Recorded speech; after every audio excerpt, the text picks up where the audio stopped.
അത് ഞങ്ങൾ രണ്ടുപേരും സ്കൂളിൽ പഠിക്കുന്ന സമയത്ത് ലൈറ്റ് മ്യൂസിക് കോമ്പറ്റീഷന് പങ്കെടുത്തിരുന്നു. അപ്പൊ ഞങ്ങൾ രണ്ടുപേരും പാടിയത് ഒരേ പാട്ടാണ്. പെഹലാൻഷ ഞാനും പാടി.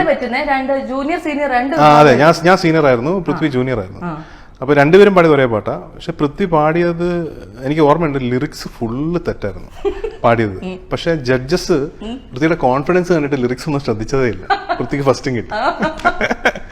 അപ്പൊ അത് എനിക്കും ഫസ്റ്റ് കിട്ടി സീനിയേഴ്സിൽ. ഞാൻ വളരെ സൂക്ഷ്മമായി പ്രിപ്പയർ ചെയ്താ പാടിയത്. പൃഥ്വി പോയിട്ട് ഇങ്ങനെ പാടി എന്തൊക്കെയോ തെറ്റിയൊക്കെ പോയി.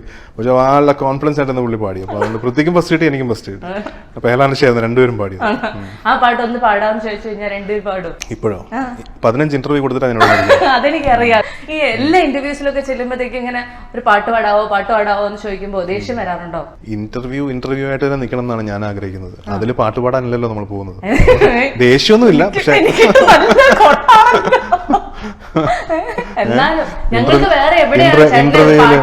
ഇന്റർവ്യൂവിനെ വിളിച്ചിട്ട് ബിഹൈൻഡ് ദ വുഡ്സ് നിന്ന് പാടിക്കുന്നത് ശരിയല്ല.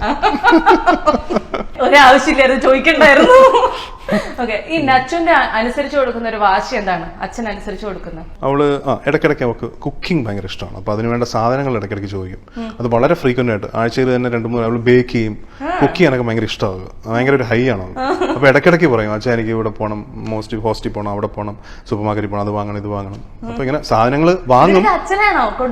അല്ലല്ല, ഞാൻ വീട്ടിലുള്ളപ്പോ ഞാൻ പറയും, അല്ലെങ്കിൽ പൂർണ്ണിമയെടുത്ത് പറയും. അങ്ങനെ കുറച്ച് സാധനങ്ങൾ ഇടയ്ക്കിടയ്ക്ക് അവൾക്ക് കൊടുത്താൽ അവൾ ഹാപ്പിയാണ്. അതിനകത്ത് കുറച്ച് ബാക്കി ഉണ്ടാവും അവിടെ. പക്ഷെ ഇടയ്ക്കിടയ്ക്ക് ചോദിക്കുന്ന ഒരു കാര്യം ഇതാണ്, ഫുഡ് ബേസ്ഡ് കാര്യങ്ങളാണ് രണ്ടുപേരും. ഇവൻ പാത്തു ആണെങ്കിലും വീട്ടിൽ നിൽക്കുമ്പോൾ പുറത്തുനിന്ന് ഫുഡ് വാങ്ങിക്കുക, അല്ലെങ്കിൽ അത് ഭയങ്കര താല്പര്യമുള്ള. ശരിയാ, പാത്തുവിന്റെ വ്ളോഗിൽ കൂടെ ഞങ്ങൾ എപ്പോഴും കാണാറുണ്ട്. ഫുഡ് വ്ളോഗ് എന്താണ് വാങ്ങേണ്ടത്, എന്താണ് കഴിക്കേണ്ടതെന്നൊക്കെ അവള് ഈ വ്ളോഗിൽ കൂടെ തീരുമാനം എടുക്കുന്നത്. പൃഥ്വി ഇന്ദ്രേട്ടൻ കോംബോ ഉടൻ പ്രതീക്ഷിക്കാമോ? തീർപ്പ് എന്ന് പറഞ്ഞൊരു സിനിമ ഞങ്ങൾ ചെയ്തിട്ടുണ്ട്, അത് വരുന്നുണ്ട്. അത് എപ്പോഴാണെന്ന് എനിക്കറിയില്ല.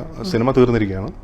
പിന്നെ ഇനിയും പ്രതീക്ഷിക്കാം, തീർച്ചയായിട്ടും. ഞങ്ങൾ ഒരുപാട് പടങ്ങൾ ചെയ്തതല്ലേ, ഇനി അങ്ങനെ നല്ല സംഭവങ്ങൾ വന്നാൽ നമ്മൾ ചെയ്യും. ഇവിടെ വന്നിരുന്നപ്പോഴാണ് ഞാനൊരു സാധനം കണ്ടത്, കയ്യിലൊരു വലിയ ടാറ്റു. എന്താണ് സംഭവം?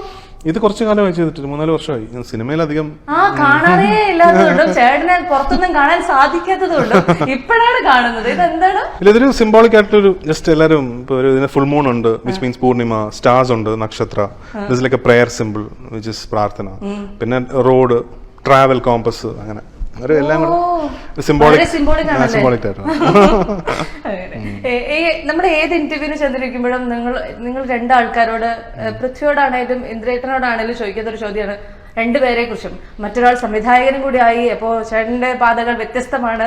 ഈ ഒരു ചോദ്യം കേട്ട് എപ്പോഴും ഇത് കേൾക്കുമ്പോഴത്തേക്കും ഇതെന്തൊരു ക്ലീഷേ ക്വസ്റ്റ്യൻ ആണ് എന്ന് ചിന്തിക്കാറുണ്ട്. എല്ലാവരുടെയും അവരവരുടെ പാതയല്ലേ, സത്യം അല്ലേ? അത്രേ ഉള്ളൂ. അപ്പൊ നമ്മളെല്ലാരും നമ്മുടെ പാത നോക്കി പോവാ, നമ്മൾ വേറൊരാളുടെ പാതയായിട്ട്